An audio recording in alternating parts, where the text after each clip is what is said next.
Yo, what happened in that gay club in Colorado last week was most definitely tragic. Um, it's not tragic because it happened at a gay club, but it's tragic because lives were lost.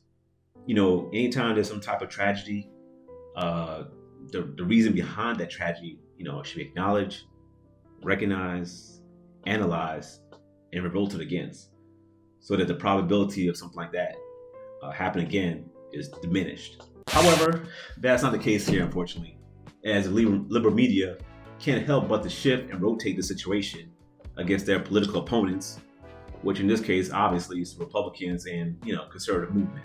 I mean, just think about it. Just moments after this unfortunate situation happened at the shooting at the Club Q in Colorado Springs, the media they started the rumblings that the shooting was most likely by some type of right-wing nut job who was exhibiting their hate against gay people. And this is one of the reasons, if not the main reason, the media is labeled as being liberal, because they cannot be trusted. True journalism, finds out the facts before passing any type of condemnation. But as I see here from the usuals like CNN, MSNBC, to just basic conjectures, speculations, being pushed to support some type of preconceived narrative they already had made up. I always remember the saying by the former Prime Minister Winston Churchill: "A lie gets halfway around the world before the truth has a chance to get its pants on." So, here are some lies getting ready to travel. Well, what do we do about public officials at local level, state level, federal level, who try to inject the fear of the very word transgender into school issues?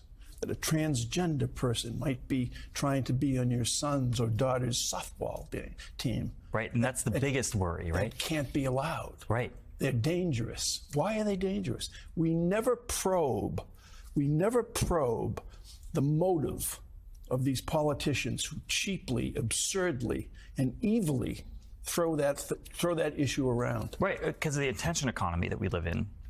The second mass shooting at an LGBTQ club, what is supposed to be a safe haven, comes during an onslaught of Republican legislation targeting gay and especially trans people throughout the country. The term groomer is an age-old, vulgar stereotype that LGBTQ people and their allies are pedophiles. That has reemerged, and it's merged with the QAnon cult that has taken hold inside the Republican Party's evangelical base to become the scare tactic du jour, helping to drum up support for bills and book bans that attempt to target, to isolate, and to demonize this community. Injured. No motive has been released, but GLAAD and other activists are pointing fingers at the rise in anti-LGBTQ rhetoric and the political policies. And on other folks are saying, once again, an AR-15 style rifle was a weapon of choice. And I know the thing that I want to say is, this is what rhetoric brings. Words matter. Wow. Now, that was a travel. I mean, those lies travel better than James Harden on a step back three. But these traveling lies eventually, they run out of legs as the truth, starts to catch up. And this goes to another part of journalism that's also is dead, is that they're not following up on the story as they used to. And when you follow up on this particular story and you see the information that's being disseminated, it's in contrary to what the liberal media has basically originally stated. So now they're either ignoring the facts or they're going to dispute it, like in this particular situation here, where CNN gets a transgender woman to refute the fact that the shooter is not non-binary. Natalie, when we started the show, we got a little bit of news earlier that the attorneys for the shooter are now saying that the shooter is non-binary, and the shooter would like to use the pronouns they, them, and this is for the court in all court papers, and that's what Anderson Aldrich's attorneys are saying. Do you have any thoughts on that? I think that's complete ludicrous. I believe they're just saying that because they want to have the easy way out on this. that's really, really offending, especially being a transgender woman myself, that a male, which it was obvious with the mugshot, that's a man, that's not a non-binary person, because in no way, shape, or form could they appear as a woman the next day. It's really offensive to even hear that they're playing that role.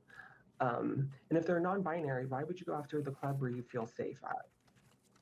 Why would you do that to a community where you are welcomed in if you are non-binary? Nah, bro. Nah, man. You can't have it both ways. Well, I guess in your case, you most likely can. But this is what you have to do when you're tangled in lies. You have to do some type of mental, psychological gymnastics in order to be rational.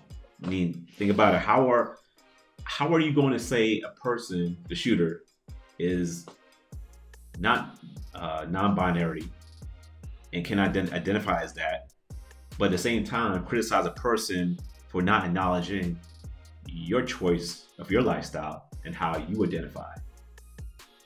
To me, that's the definition of being hypocritical. And of course, the media would now call us out. But one thing I like about someone that's being hypocritical is that it forces them. It shows that even they know the truth. It forces them to even say the truth. However, they choose not to see it, either do some level of cognitive dissonance by being brainwashed, or what I believe the main reason is that many of them just being financially compensated behind the scenes. Being compensated in order to push some type of like I said, narrative with these lies. And one last thing this transgender said, that the shooter cannot be non-binary because he looks like a man, and in no shape or form can he look like a woman the next day. But according to the definition of non-binary, it's not looking like a male or female because you don't subscribe to either gender. And if you do, it becomes fluid. So this person apparently doesn't even know what non-binary means. But me, who would sometimes call a bigot, I know what it means. Yeah, okay. Also, have you seen how like some of these guys can look like women so easily the next day? I mean, just by applying the right type of makeup in a couple of hours. I hate to say it, but a few of them be looking better than some biological females. It's scary. Yo, I remember years ago, going to clubs and stuff like that. The rule of thumb is, to look for the Adam's apple. Now, nah. It's like if he or she's like 6 feet tall in heels, it ain't no deal. So, sorry to you WNBA players, Well, maybe not Skylar Diggins. And just like a few others. But I digress. See, the thing about it is that our media, once upon a time, they were supposed to be considered the fourth estate, where they're supposed to be independent of the government. But nowadays, they're more like the fourth branch of the government because they're totally dependent on them. So that's why, you always got to do your research. I mean, think about it. Look at the whole Darrell Brooks case, in Waukesha, Milwaukee last year, when he mowed down like 20 people at a Christmas parade last year.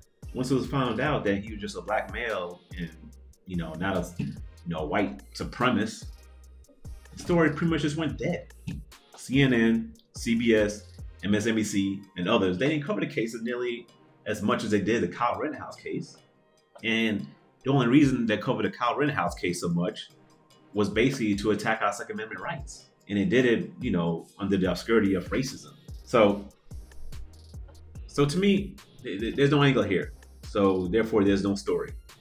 Therefore, it just basically go to the back pages and unfortunately remain there. We'll probably hear about the shooter being convicted next year. There'll be probably a short segment on it, small story, and then after that, the liberal media will be on to the next story, which I'm sure will be something involving Trump, as usual. So, put on your tinfoil hats. Tell me, what do you believe the media's true agenda is?